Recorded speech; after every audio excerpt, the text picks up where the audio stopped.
Hi friends, welcome to my channel ஆகா சமையல் recipes. இன்னைக்கு நாம ரொம்பவே டேஸ்டியான ஹெல்தியான ஒரு ஸ்வீட் ரெசிபி தான் பார்க்க போறோம். தேங்காய் திரட்டுப்பால் ரெசிபி தான் பார்க்க போறோம். இது ஒரு பாரம்பரியமான ஸ்வீட் ரெசிபி. வாங்க ஃப்ரெண்ட்ஸ் வீடியோக்குள்ள போகலாம். அடுப்பான் பண்ணி ஒரு கடாய் வச்சுக்கோங்க. கடாய் ஹீட் ஆனதும் 4 டேபிள் ஸ்பூன் பாசிப்பருப்பு சேர்த்துக்கோங்க. பாசிப்பருப்பு கோல்டன் ப்ரௌன் கலர் வர அளவுக்கு வறுத்துக்கோங்க.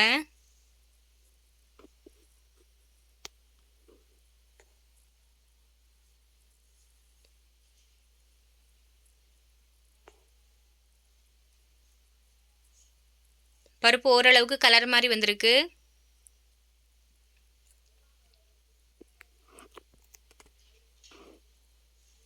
இந்த அளவுக்கு கலர் மாறினதும் அடுப்பு ஆஃப் பண்ணி ஆற வச்சுட்டு மிக்ஸி ஜாரில் மாற்றிக்கோங்க.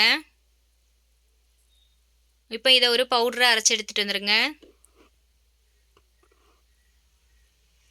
இப்போ இது கூடவே 1 கப் அளவுக்கு தேங்காய் துருவல் சேர்த்துக்கோங்க.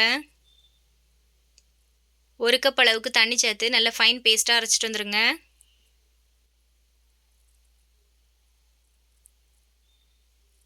இப்போ இந்த அளவுக்கு அரைச்சி எடுத்து வச்சாச்சு. இப்போ இதை ஒரு கடாய்க்கு மாற்றிக்கணும்.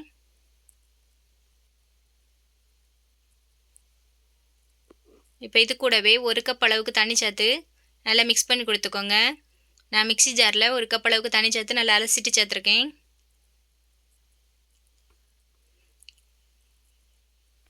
இப்போ இதை நல்லா கரைச்சி கொடுத்துட்டு தான் அடுப்பில் வைக்கணும்.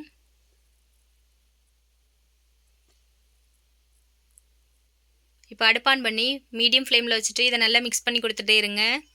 இது கெட்டியாகி வர அளவுக்கு நல்லா கலந்து கொடுத்துட்டே இருங்க.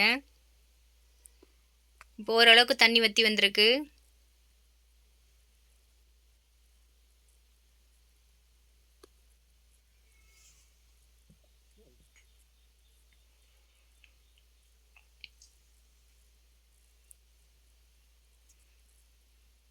இப்போ நல்லா கெட்டியாகி வந்துட்டு இப்போ இது நல்லா மிக்ஸ் பண்ணி கொடுத்துட்டு கூடவே வெல்லம் சேர்த்துக்கணும். நான் 3/4 கப் அளவுக்கு வெல்லம் சேர்த்துருக்கேன். நீங்கள் நல்லா ஸ்வீட் எடுப்பீங்கன்னா 1 கப் அளவுக்கு சேர்த்துக்கோங்க. இப்போ இதை நல்லா கலந்து கொடுத்துட்டே இருங்க.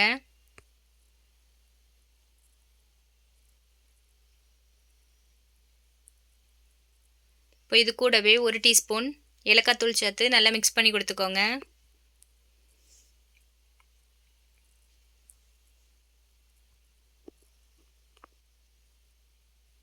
இப்போ இது நல்ல கலர் மாதிரி வந்திருக்கு.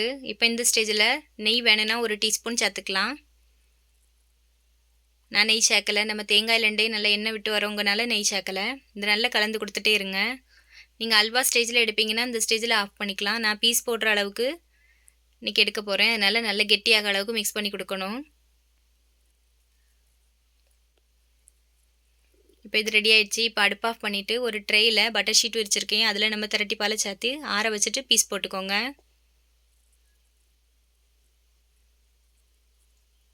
நீங்களும் இந்த மாதிரி ஒரு வாட்டி திரட்டிப்பால் ரெசிபி செஞ்சு பாருங்கள்.